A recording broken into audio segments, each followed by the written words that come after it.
8 de novembro de 2017. Corinthians entra em campo daqui a pouco para dar mais um passo rumo ao título do Brasileirão. Palmeiras vai à Bahia encarar o Vitória e espantar os fantasmas que rondam o clube após a derrota no derby. O Santos recebe o Vasco na Vila Belmiro para continuar sonhando com a taça. E ainda, uma entrevista exclusiva com o lateral Edmar. E a disputa quente na segundona para o acesso à primeira divisão. Oi, gente, boa noite. Reta final de Campeonato Brasileiro e agora toda a rodada passa a ser decisiva. Sabendo disso, o Vinícius Rodrigues foi perguntar pra galera se pra eles o Brasileirão já tem dono ou se alguém ainda pode incomodar o Coringão. Vamos ver o que o pessoal nas ruas respondeu? Domingo em Itaquera, o Corinthians venceu o Palmeiras por 3-2 e a distância entre Timão e Verdão aumentou para 8 pontos. O Palmeiras caiu para a 4ª colocação. No meio do caminho, o Santos na 2ª posição e em terceiro o Grêmio. O Peixe está a 6 pontos do Corinthians e o Grêmio a 8. Mas será que faltando 6 rodadas ainda dá tempo do Corinthians perder esse título? Porque o Corinthians vai começar perdendo hoje e o Santos vai continuar ganhando. Vai perder os 6. É nada. Vai. E o Palmeiras ganhou 6. O Palmeiras vai ganhar os 6 agora. O Corinthians, na verdade, a hora que chegar na reta final, ele brefa. Porque primeiro que o Santos é um time que está em ascensão. E o Corinthians tá aquela sazonalidade, né? Começou perdendo muito, agora ganhou um ali do Palmeiras, daquele jeitinho lá, né? O Corinthians é um apito amigo, mas a gente sabe que Deus é maior, né, velho? Vai, Corinthians! Cara, o Corinthians fez de tudo para entregar o título.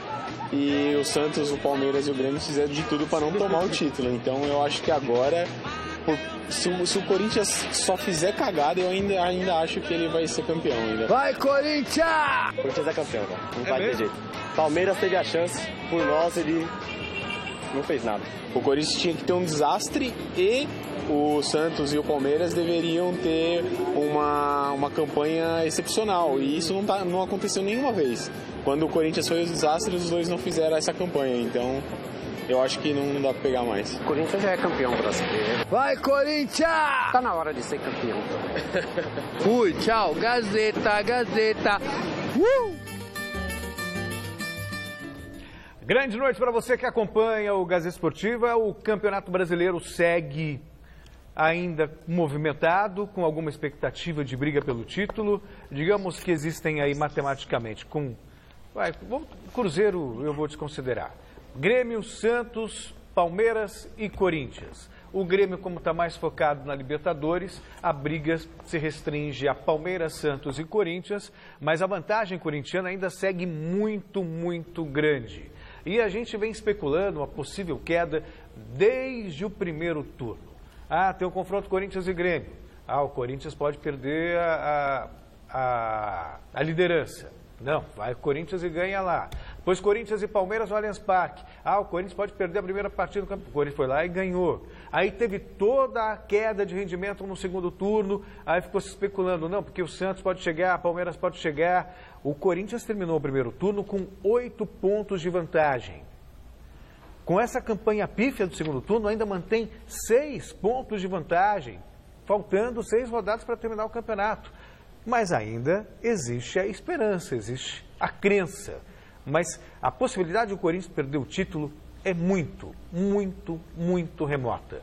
Para você que está em casa ter uma ideia, o Santos tem que vencer todos os jogos, a partir de hoje, contra o Vasco, e o Corinthians perder 2 e empatar pelo menos 1. Se o Corinthians conseguir 4 vitórias, já era, acabou. Então, é muito complicado. Mas, obviamente, se o Santos vencer hoje, o Palmeiras vencer hoje e o Corinthians perder em Curitiba, vai ficar aquela coisa de tudo, ainda dá, ainda dá, ainda dá. Só que aí você tem que lembrar, né, Flávio? Corinthians depois tem pela frente Avaí e Fluminense em casa. Difícil imaginar tropeços corintianos contra esses adversários. Boa noite. Boa noite. A conta que eu estou fazendo é outra. Eu estou fazendo quando será a decisão. A decisão matemática, né? Que a decisão para mim foi domingo passado, quando a única vez que o Corinthians teve risco real de ser retirado da liderança, quando o Palmeiras tinha 6 pontos para disputar, e se ganhasse os 6, assumiria a liderança, ele fez 1. A partir daí, assim, o Santos já foi muito bem no campeonato, mesmo jogando futebol pífio, ele chegou a estar, né, em segundo lugar. Então, acho que as chances que alguém poderia ter já passou. Não acredito, não acho que o Corinthians vai voltar a jogar no estádio do primeiro turno, mas acho que com todos os tropeços, ainda assim, ele vai ganhar o campeonato. Só uma questão de esperar a data, né? De repente, daqui a uma semana, 2, mas que vai levar, vai levar. Tá certo, Flavinho. Bom, vamos para a nossa enquete desta quarta-feira. O Magrão preparou a seguinte pergunta para você. A distância do Corinthians nesta rodada em relação aos adversários vai aumentar, vai permanecer a mesma ou vai diminuir? Para participar, vote através do site gazetesportiva.com. E aí? Bom, nós temos aí todos os grandes jogando. Eu acho que vai diminuir por uma questão. Eu acho que o Corinthians empata em Curitiba, palpite, né? Eu acho que empata em Curitiba e o Santos vence o Vasco. Tá. Então a diferença que hoje é de 6 pode cair para 4. Mas é isso. E aí, Flávio? Para mim, mantida no mínimo. Se o Corinthians perder, o Santos perde. Se o Corinthians ganhar, o Santos ganha. E por aí vai. Quem dá o tom é o Corinthians. Os outros, sabe, o Corinthians dá uma nota e os outros dançam em volta. É mais ou menos por aí. Porque o empate para o Corinthians hoje também é bom. Não é ruim, não. Aí o Santos empata com o Vasco. E nesta quarta, o piloto Felipe Massa anunciou que realmente vai se aposentar da Fórmula 1 e ele falou sobre os planos para o futuro. Acompanhe na reportagem de Adriano Dolfi. O piloto Felipe Massa anunciou o que todos já aguardavam, a aposentadoria da Fórmula 1. Sem dúvida é um prazer imenso estar aqui e viver mais uma emoção como essa, que vai ser a minha última corrida no Brasil, né, de Fórmula 1. Acho que não de outras categorias, mas de Fórmula 1. Então, sem dúvida, tentar fazer com carinho, com um gosto ainda maior, por ser o último momento numa categoria como a Fórmula 1 aqui no Brasil. Vale lembrar que no ano passado, Felipe havia feito o mesmo anúncio e correu o GP Brasil emocionado. Interlagos virou uma apoteose. Do jeito que acabou a corrida e como acabou e aonde acabou tudo que aconteceu foi, acho que uma sensação tão incrível, né, humana, né, das pessoas, a torcida.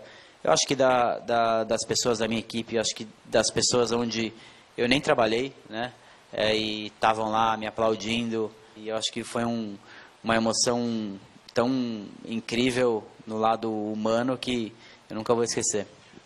Mas a aposentadoria durou 20 dias.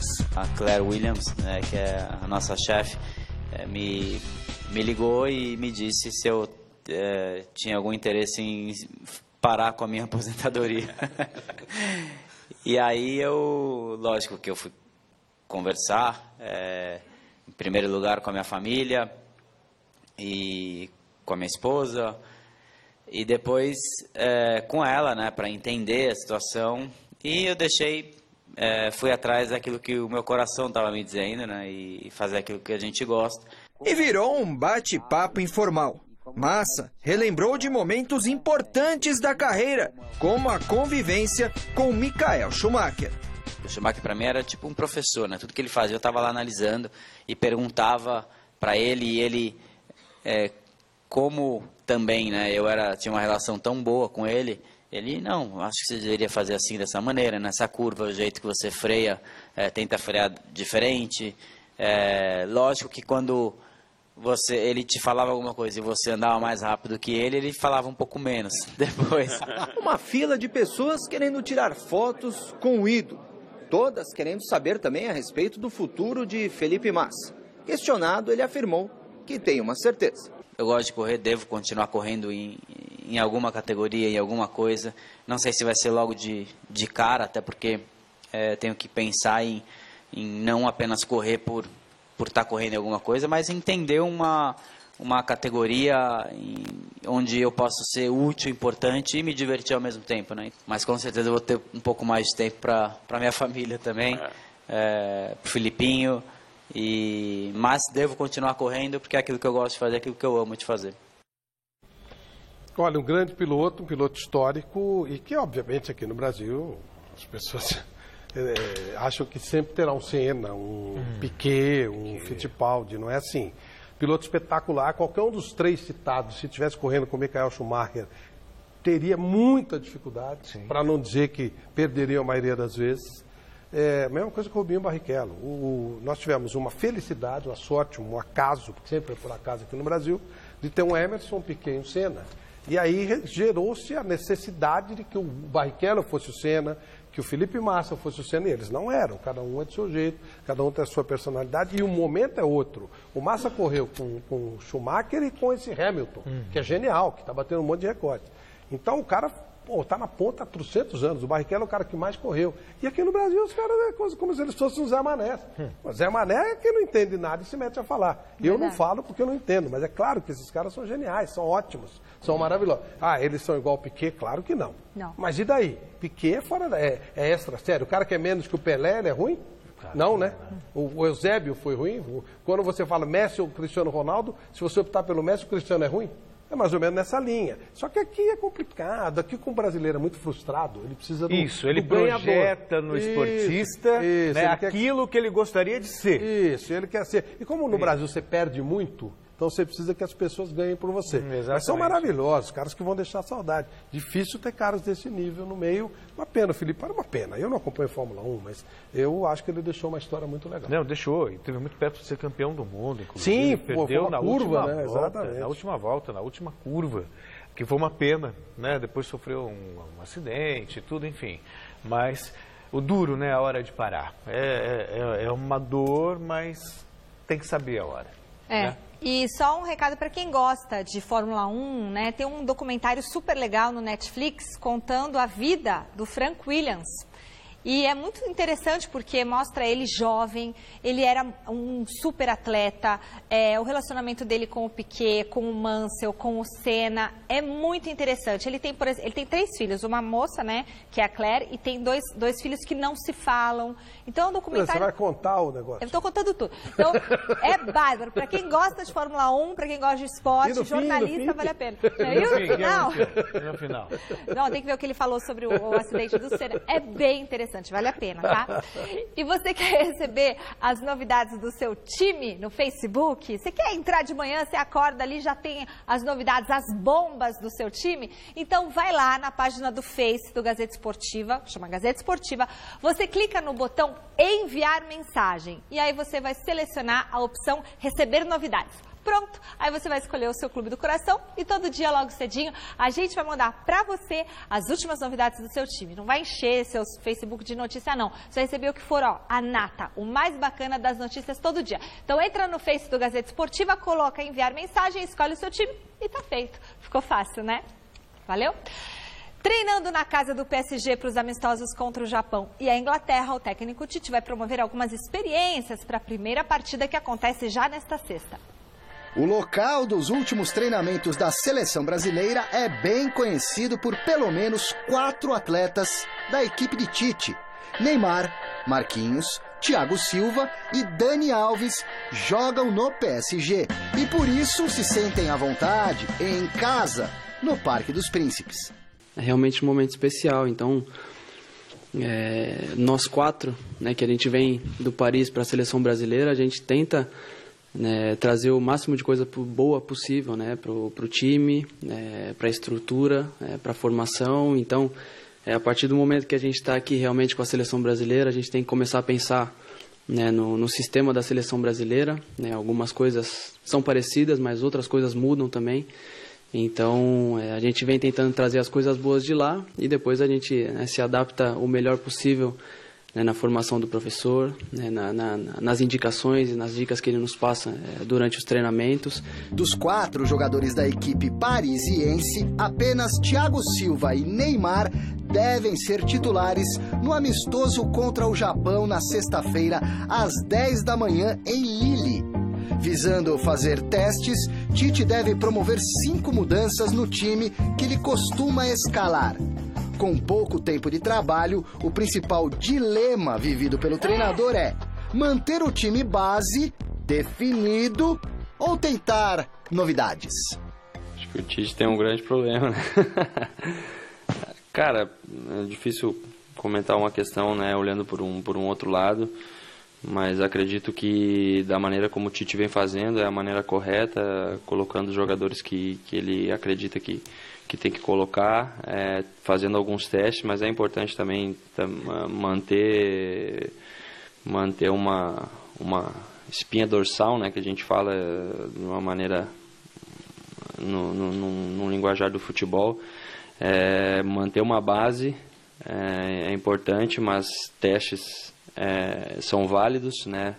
Todo mundo, quando chegar o momento da Copa, tem que estar pronto, e independente se jogou ou não, também vai ter que estar pronto de qualquer maneira. Umas mudanças da seleção já estavam previstas, como as entradas de Danilo, Fernandinho e Juliano.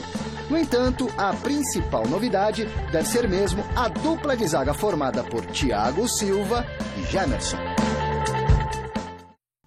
Acho que a base, né, o time principal... É interessante comentar, você estava falando sobre os olhos do Alisson. Para, isso é você que estava fazendo em pensamento. Falando, não tem coragem de revelar e atribui a mim. Não, eu também acho. Eu estava aqui pensando no comentário que eu ia fazer enquanto o senhor estava ali hipnotizado na televisão. Como é que você falou? Zac Efron, não é isso que você falou? O que é isso? Zac Efron, o ator. Zac Efron? O que é isso? Sei lá, que você que falou que parou com ele, sei lá. Catar, como diz você. Certo, pô. Tudo isso é claro, tudo bem. São bonitos, mas não foi o meu caso. Foi você que estava aí hipnotizado. Mas voltando ao time... Eu sei que você estava ansioso para falar sobre isso.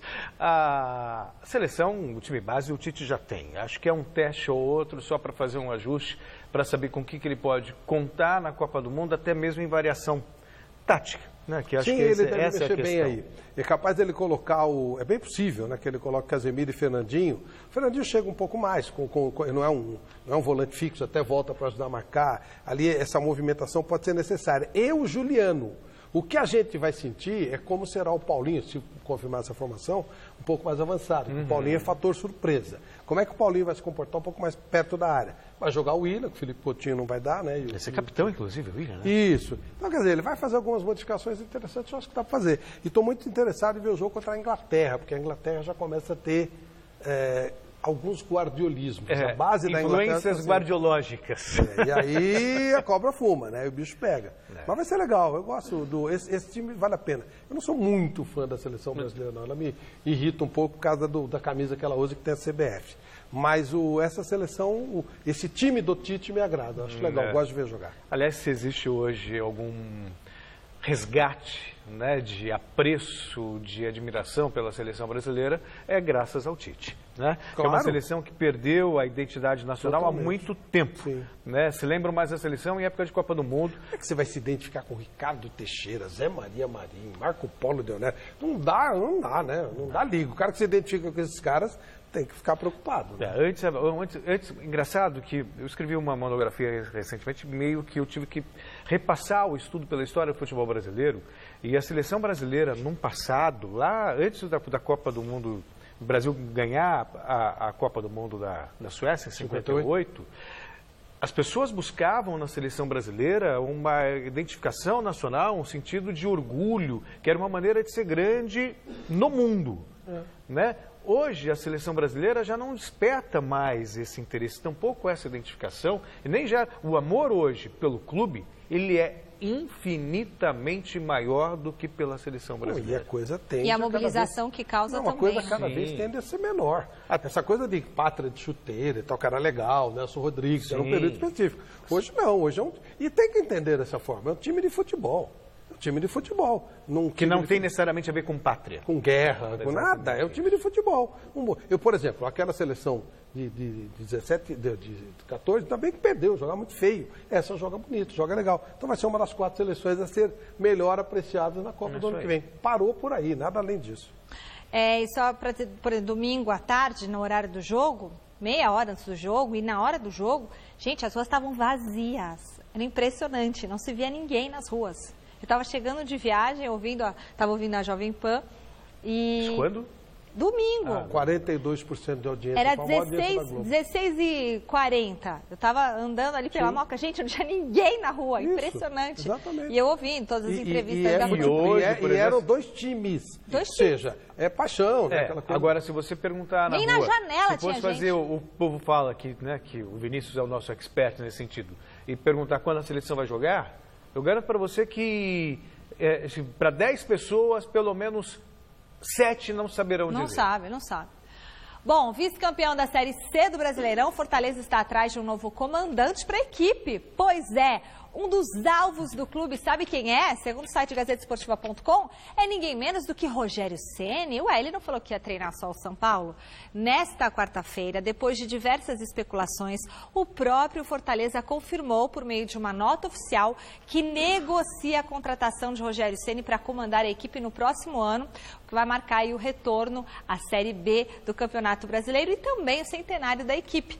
Mas ainda não tem nada certo, entendeu? O que houve até agora foi realmente uma conversa entre as partes e com os dois lados demonstrando interesse semelhante nas diretrizes de trabalho e nas ideias sobre futebol. Se você quiser mais informações sobre esse tema, é só acessar o site gazetesportiva.com.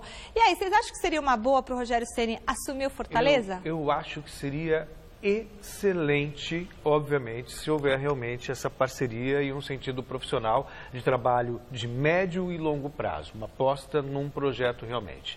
Seria bom porque no Fortaleza eu acho que o Rogério teria mais tranquilidade para trabalhar, né? Eu acho também que, apesar de ter toda uma vivência no São Paulo como jogador, como técnico, você tem que realmente experimentar, de preferência em lugares menores. Fortaleza é um grande clube do futebol brasileiro, mas com uma força muito mais regional do que nacional. E é um lugar bom para você começar. Acho que até o Rogério até começou bem no São Paulo, só que houve desencontro de filosofia. O time foi se desfazendo no meio do campeonato, as coisas não aconteceram, havia muita expectativa, muita pressão também. Eu, sinceramente, vejo com ótimos olhos esse recomeço do Rogério Ceni numa equipe como Fortaleza. Eu não gostaria de ver o Rogério lá. Não? Não. Eu até mandei uma mensagem para o Rogério, ele ainda não visualizou, né? Que tá. O Rogério tem um projeto, ele está estudando muito lá no exterior e eu acho que, da maneira como ele pensa futebol, é muito difícil de fazer aqui. Difícil, o nível dos dirigentes é muito baixo, eu não conheço o pessoal do Fortaleza.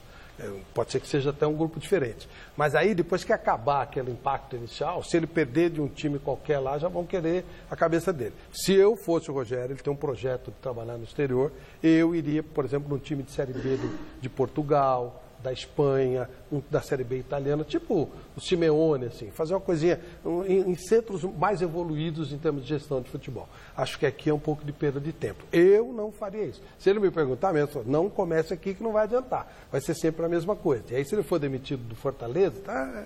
Não deu. Mas eu acho que para trabalhar na Europa você precisa de um tempo maior de curso da UEFA, né? Acho que em menos de 2 anos você não consegue fazer. Cursos. Ele está fazendo, já fez. Esperaria mais. Sim, sem dúvida. Faria estágio. Já se prepararia mesmo para uma carreira internacional. Lá na área dele. Tipo assim, sabe? Porque isso significa ficar fora de comando de equipe por pelo menos 2, 3 anos. Né? Pode pegar um time de base. O Guardiola, um dos poucas vezes que ele fala de Brasil no livro dele, no primeiro, ele fala do time do Rogério Ceni. Ele não lembra nem, escapa o nome, ele falou time do Rogério Ceni. Então o Rogério tem abertura até com esse tipo de gente, pelo nível que ele teve. Então, sabe, pegando um time de base, faria... Um ex-jogador, não lembro quem foi, está treinando a seleção de base de Andorra. Não adianta, é perder tempo, entendeu? Você vê o Eduardo Batista, começou bem pra caramba. Ele começou no Palmeiras, não deram tempo para trabalhar, derrubaram, já estava com prazo de validade. Já teve experiência ruim no Fluminense. Depois ele foi para o Atlético Paranaense, 11 jogos, e agora vai para a Ponte provavelmente cai. Como é que foi o ano do Eduardo Batista? A carreira dele. O Adilson Batista não consegue trabalhar porque foi usado por vários dirigentes, um cara ótimo, um grande profissional, não consegue trabalhar. E o Rogério pode entrar nesse ciclo, acho que ele não precisa disso não. Se eu fosse ele, não pegava, não é o Fortaleza, não time nenhum, ia direto lá fora. A longo prazo, realmente, o seu pensamento é sensato. Pela segundona do Campeonato Brasileiro, a luta pelo acesso segue bem acirrada. Acompanhe. Em quarto lugar, na Série B, o Paraná voltou a perder no campeonato. Fora de casa, contra o Brasil de Pelotas, Rafinha foi o cara do jogo e fez os gols que garantiram a vitória do time gaúcho. 2-0. O Paraná estacionou nos 56 pontos. Uma posição acima está o Ceará, que recebeu o Guarani e ficou no empate por 2-2. E olha que a situação poderia ser pior. Até os 35 minutos do segundo tempo, o Vozão perdia a partida de virada. Aí, o veterano Magno Alves entrou em ação e definiu o resultado. Com o empate, o Ceará chegou aos 59 pontos. O América Mineiro fez a lição de casa diante do ABC de Natal e igualou a pontuação do líder internacional, 63 pontos. Giovani e Rafael Lima deram a vitória à equipe de Minas. O Inter permanece líder por conta dos critérios de desempate. 7 jogos hoje e 3 amanhã completam a 33ª rodada do Brasileirão. 2 partidas começam às 7h30. A Ponte Preta recebe o Grêmio em Campinas e em Florianópolis o Avaí enfrenta o Bahia. Atlético Paranaense e Corinthians jogam às 9 horas na Arena da Baixada. No mesmo horário, o Sport recebe o Botafogo na Ilha do Retiro. 9h45 tem Flamengo e Cruzeiro na Ilha do Urubu, Santos e Vasco na Vila Belmiro e Vitória e Palmeiras no Barradão. Amanhã, o São Paulo enfrenta a Chapecoense às 8 horas no Pacaembu e também às 8 da noite o Atlético Mineiro joga com o Atlético Goianiense na Arena Independência, fechando a rodada. O Fluminense recebe o Coritiba às 9 horas no Maracanã. No São Paulo, o técnico Dorival Júnior não permitiu a entrada da imprensa para acompanhar o último treino antes do jogo de amanhã contra a Chapecoense. Mas o repórter Osmar Garrafa teve uma conversa exclusiva com o lateral esquerdo Edmar. Confira.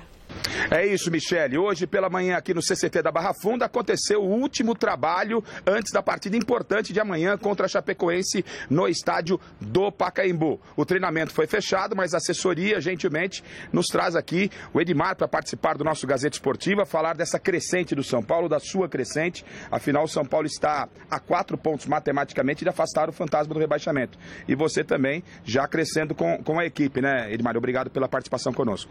Olá a todos, é verdade, estamos aí numa sequência de resultados positivos. Era isso que almejávamos dentro do campeonato, ter uma sequência de bons resultados. E para ratificar essa sequência, temos um jogo aí muito importante já no amanhã contra a Chapecoense. Esperamos aí continuar nessa sequência de resultados positivos e vencer o jogo, para que a gente possa aí ter mais alguns dias aí de tranquilidade e ir lá para o Rio buscar um grande resultado. Mas é claro que primeiramente temos que pensar na Chapecoense e esse é o nosso foco, o nosso objetivo. A torcida já começa a sonhar com pré-Libertadores e não é algo tão impossível assim. Como é que vocês estão trabalhando com isso? É um passo de cada vez, enfim? É claro que essa possibilidade está muito próximo, mas o que a gente tratou internamente é que a gente tem que buscar os 47 pontos primeiro e independente aí do que as pessoas têm falado ou a torcida tem sonhado, é claro que todos têm essa possibilidade de sonhar, mas nós aqui internamente, nosso foco é os 47 pontos, é ganhar o jogo de amanhã e aí sim, a partir disso aí a gente vai pensar em outros objetivos dentro da competição. São Paulo tem 43 pontos, a Chape tem 40 e a Chape está muito mais perto da zona de rebaixamento. É mais complicado enfrentar um adversário que está também ameaçado pelo rebaixamento? Não, eu acho que nessa fase do campeonato não tem adversário a ser escolhido ou aquele que é mais fácil ou mais difícil. O Campeonato Brasileiro é um campeonato muito difícil e a Chapecoense, todos nós conhecemos a maneira como eles jogam, a força física que eles têm.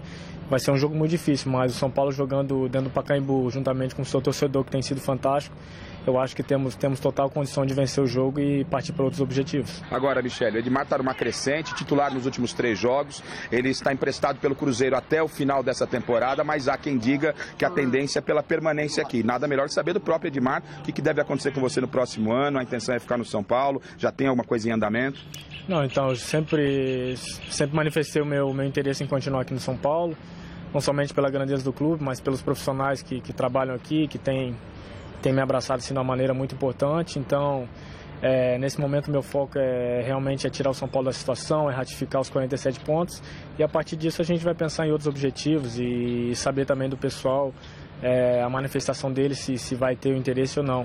Mas o meu momento agora é pensar no São Paulo e tirar o São Paulo dessa situação e ganhar amanhã contra o Chapecoense. Tá certo. Boa partida então para o Edmar, agradecendo mais uma vez a assessoria do São Paulo. De forma exclusiva, o Edmar participa conosco aqui no Gazeta Esportiva. O Cueva está na seleção peruana, são 3 jogos que vai desfalcar o tricolor e existe, claro, a expectativa do substituto do Cueva para a partida de amanhã. Há quem aposte no Shailon, mas isso só será definido amanhã, momentos antes da partida no estádio do Pacaembu.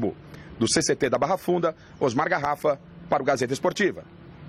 Que o jogo vai ser difícil contra a Chapecoense, não tenho a menor dúvida. A Chapecoense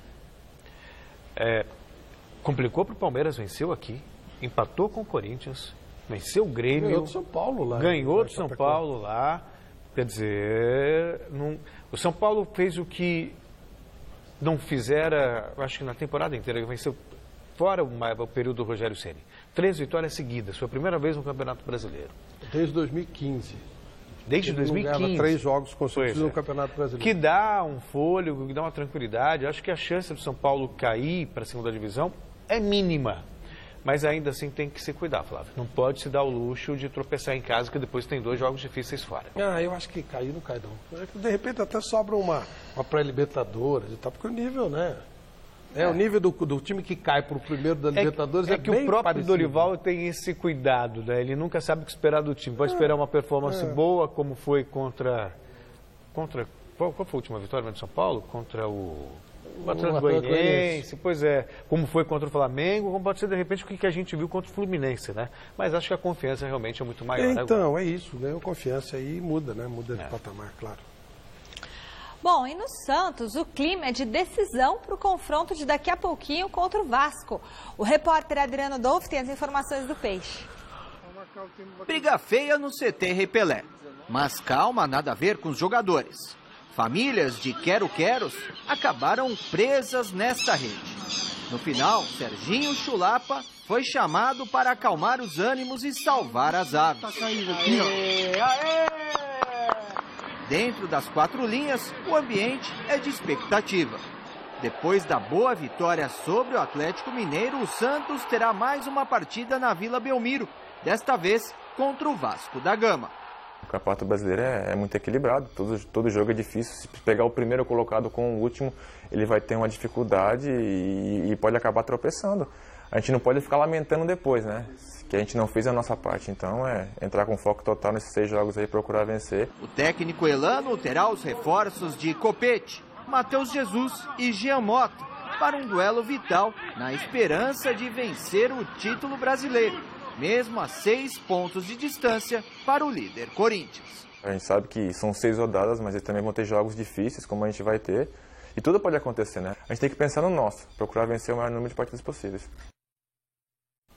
Deixa eu só mandar um beijo rapidinho. Vem cá, Magrão. O aniversariante do dia, o Luquinha, que opera o nosso TP aqui. Luquinha, beijo pra você. Muita saúde e muita felicidade, viu, meu querido? Bom, agora sim vamos conferir a provável escalação do Peixe. Vanderlei, Vitor Ferraz, Lucas Veríssimo, David Braz e Caju.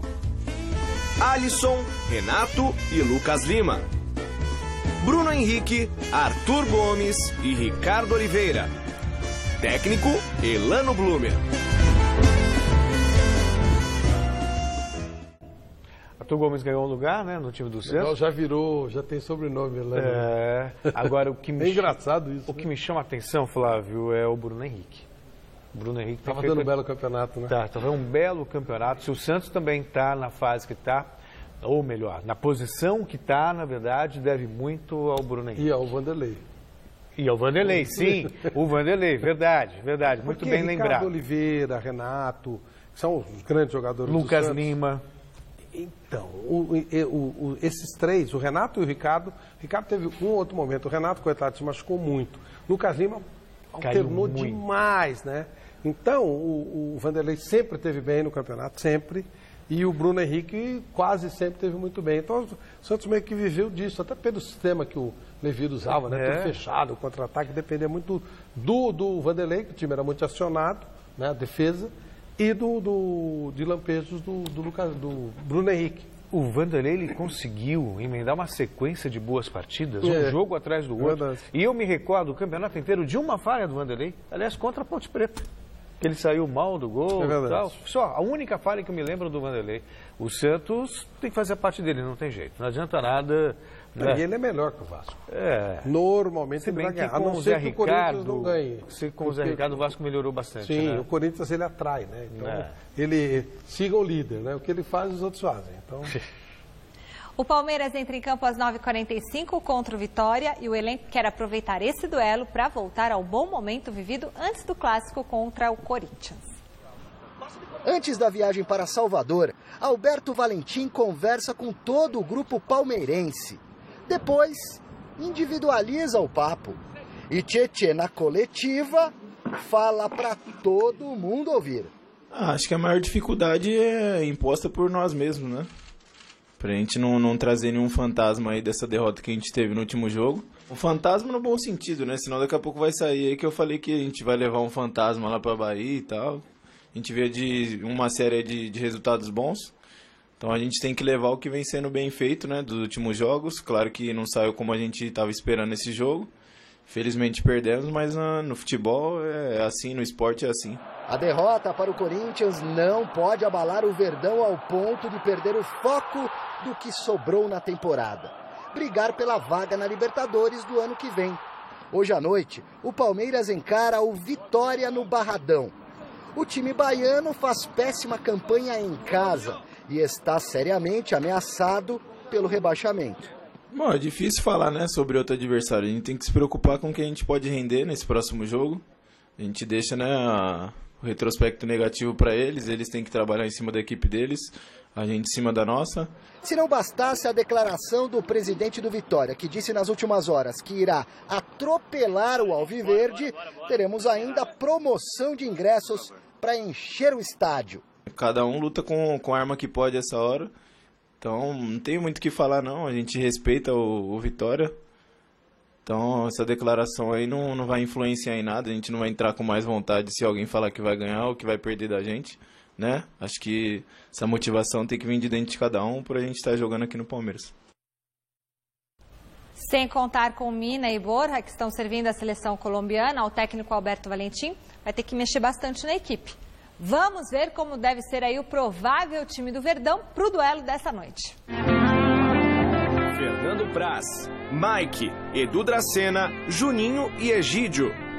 Bruno Henrique, Tietê e Moisés.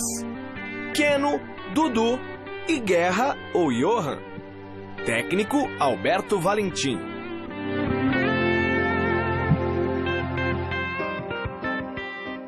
Será que ele vai colocar o Guerra como homem de área ali, mais avançado? É porque não pode jogar o Willian, não pode jogar o Borja, não pode jogar... Qual é o outro? O Davidson. Talvez podia ser o Eric. Vamos ver o que ele vai fazer. Não tem jeito, apesar de ter o Então, a não ser que ele coloque o Guerra para fazer mais um meio, a armação, e centralize o Dudu. Pode ser também. Ou movimentação. Claro. Jogar sem um cara fixo, que não é o que o Alberto gosta, mas enfim. O Vitória é o pior mandante. Ele consegue façanhas fora de casa. É um time pomada, né, para uso externo. Tem o time comprimido, né, que é para uso interno. Ele é um time pomada. Então o Palmeiras tem essa vantagem. O que acontece? O Vitória, ele gosta do contra-ataque. Né? Quando ele tem que quebrar linhas, ele tem muita dificuldade. Sim. E ele acaba se precipitando e dando contra-ataque. Por isso que ele perde. O líder do campeonato é assim. Toda vez que teve a posse de bola, o aproveitamento é mais pífio. Difícil. Quando não teve a posse de bola, o aproveitamento é acima de 80%. Exato. Então, e o Vitória, só que o Vitória não tem o nível de qualidade do Corinthians, né? Então acaba tendo problemas maiores. A não ser que, como estratégia, ciente de que o Vitória precisa vencer o jogo, mas ciente de que o Palmeiras também precisa da vitória, talvez o Vitória possa se comportar em casa como fora de casa, se fechar e explorar o contra-ataque. E há o lado psicológico que a gente não sabe exatamente qual vai ser a reação. Esse lado é muito importante. No futebol brasileiro, não se leva isso muito a sério, mas é muito importante. Claro que é. Qual vai ser a reação do Palmeiras pós-derrota para o Corinthians? Não podemos esquecer que houve um momento que o Corinthians correu risco. Foi quando o Palmeiras ficou a 6 pontos dele, com possibilidade de ganhar os 6 pontos diretamente contra ele. Dos 6, ele fez 1. Como é que ele vai reagir a isso? O campeonato já foi para o espaço. Como é que ele vai reagir a isso? Então, essa é uma coisa que tem que ver. E tem que classificar para a fase de grupos da Libertadores. Isso é uma tragédia. Não dá para o Palmeiras ficar só com uma pré-Libertadores. É muito pouco. Bom, vem aí a 14ª edição do Troféu Mesa Redonda. As votações seguem a todo vapor, abertas para o público poder escolher aí os melhores do Brasileirão. Para participar, é só acessar o site troféumesaredonda.com.br e montar a sua seleção preferida do Brasileirão. Certo, Flávio? É uma maravilha. A festa é linda, sensacional. Todo dia a gente fala da festa, é jeito, não sei o que e tal. Olha, e as empresas que estão conosco já falam por si só, né, da grandeza do evento. Lux Color, maravilhosa, Baltec, sensacional, nessa 14ª edição do Troféu Mesa Redonda. Você votou? Você sabe que eu tô com a minha seleção aqui na cabeça? Vai falar? Não. Ah, fala, Celso. Por enquanto, não. Daqui a pouco acaba. Então tá bom, eu vou falar algumas posições. Tá bom. Tá bom? Que eu já tenho definido. Um empate técnico de goleiro, olha lá. Vanderlei no gol. Vanderlei no gol. Isso. Tá. Zagueiros eu tô na dúvida, mas em princípio Balbuena e Jeromel. Tá, Jeromel, ok. Lateral esquerdo eu tava na dúvida no Arana e o Diogo, mas eu acho que eu vou ficar com o Diogo. Ou lateral direito, o Fagner. Fagner, provavelmente. Arana, a gente deve ter a notícia aí. Parece que tá vendido pro Sevilha. Continua. É isso, tá bom. Você quer saber tudo? E o atacante? O atacante? Vou falar dois atacantes então, pronto. Só tem 2 também. Poderia escalar 3. Ah, fala, só tem 2 aí que vai. Tá bom. Bruno Henrique Jô. Aê, aí. Gostou? Assim. 11º colocado no Brasileirão com 42 pontos, o Atlético Paranaense tem uma missão complicada contra o líder Corinthians, que também tem uma missão complicada contra o Atlético lá na Arena da Baixada, hein? O atacante Ribamar e o técnico Fabiano Soares falaram da expectativa para esse confronto contra o Timão. Vamos enfrentar o líder. Os jogadores, logicamente, estão muito mais motivados para enfrentar o líder. E a cidade também está mais motivada, mas para o treinador é igual. Enfrentar o primeiro do que o último, porque vive de resultados e eu vou tentar preparar o melhor possível para tentar superar um grande rival. Né? Eu acho que a mesma maneira que jogamos lá, temos que seguir jogando.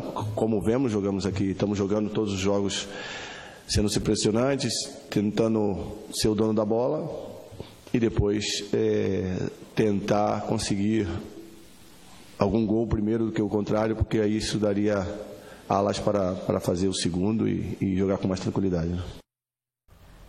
Depois de uma brilhante campanha no primeiro turno, o líder Corinthians caiu de rendimento e tenta aí pela primeira vez nesse segundo turno a segunda vitória consecutiva. O lateral esquerdo Guilherme Arana foi o personagem da entrevista coletiva depois do último treino do Timão. O lateral Guilherme Arana é alvo de mais uma especulação. Segundo os jornais espanhóis, o Barcelona está interessado em seu futebol, graças ao apelido de Novo Marcelo. Você vê o Marcelo jogando, você acha que ele está brincando de tanta qualidade que ele tem. Então é um cara que eu estudo bastante, porque sou jovem ainda e tenho que aprender bastante coisas. E eu procuro aprender com os melhores, né? Depois das categorias de base do Timão, Arana teve uma rápida passagem por Curitiba. Curiosamente, o Corinthians pega o Furacão logo mais na Arena da Baixada. Foi uma experiência muito boa. Aprendi muitas coisas lá no Atlético. Primeiro campeonato que eu disputei mesmo como profissional foi no Atlético, foi o Brasileiro. Então eu peguei um pouco de aprendizado. Guilherme Arana retornou ao Corinthians para ser protagonista, principalmente no título paulista de 2017. No segundo turno do Campeonato Brasileiro, porém, teve uma queda de rendimento. Chegou a ser apontado como baladeiro, mas o jogador reagiu bem às críticas de alguns torcedores. O professor Fábio foi muito feliz em uma das reuniões dele, que ele falou para a gente colocar um algodãozinho no ouvido e isolar o que falavam de fora. Foi isso que eu fiz. Trabalhei, porque tinha a convicção que tinha que melhorar e graças a Deus estou retomando o futebol do primeiro turno. E para jogar o bom futebol, além de Marcelo, o lateral tem uma outra inspiração. Antes desse clássico aí que eu fiz o gol, eu vinha chutando algumas bolas no gol e estava subindo, né? E meu pai sempre me mandava alguns vídeos. E ele me mandou o vídeo do Roberto Carlos, né? Chutando. Óbvio que eu nunca vou chutar igual o Roberto Carlos, porque, meu Deus do céu.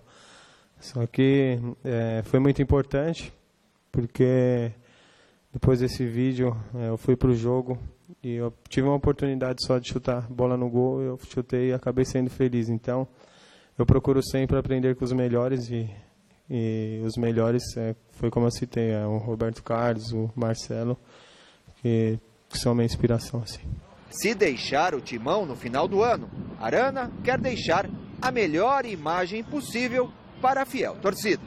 Já até comentei que quando na técnica não tá dando certo, é na vontade, né? E o Corinthians é isso, né? É vontade, é raça, e essa é a impressão que eu deixo, de alegria, e é um clube que eu amo e sempre sonhei em conquistar títulos, e já tenho 2 e, se Deus quiser, eu vou conquistar o 3º.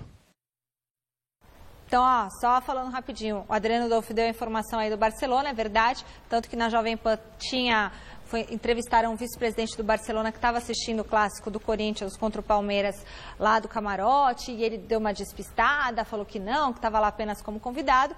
E hoje tem a notícia também do Sevilha. Então, alguma coisa tem aí. A imprensa catalã chegou a comparar o Arana com o Marcelo. É verdade. Como eles não conhecem o Arana, né? Então tem que ter sempre uma referência. A referência é o Marcelo, que se dá bem no Real Madrid. Aí é que tá.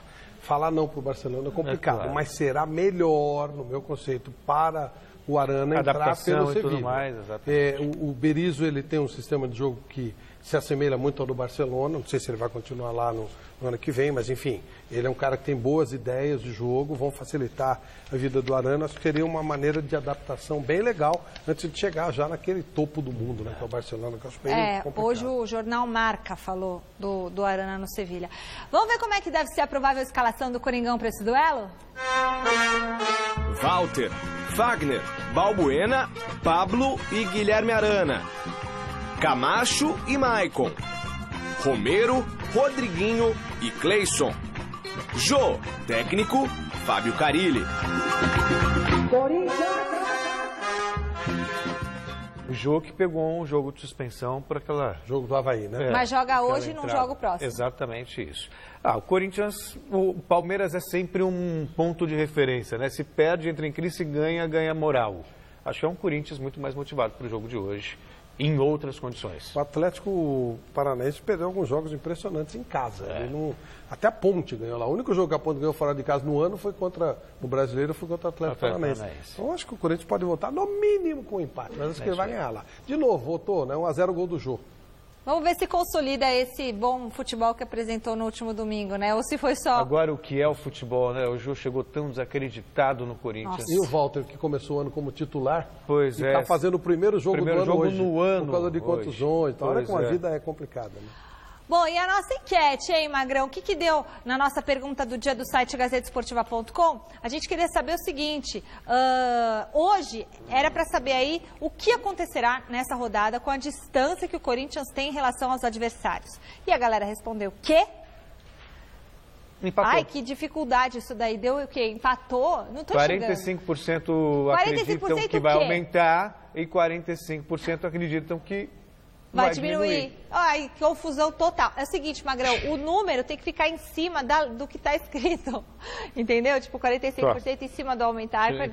Me dá óculos. Gente, muito obrigada. Uma ótima noite para vocês. Gazeta Esportiva desta quarta-feira termina aqui. A gente... Tá tudo sujo esse óculos. O óculos é da família? A gente volta a se encontrar, não enxergo nada, amanhã. E o Celso no jornal, e o Flávio Prado na rádio, e domingo no Mesa Redonda. É isso aí. Óculos em família. Que coisa bonita. Tá sujo esse óculos. Tchau. Tchau. Tchau. Até daqui a pouco no Jornal da Gazeta.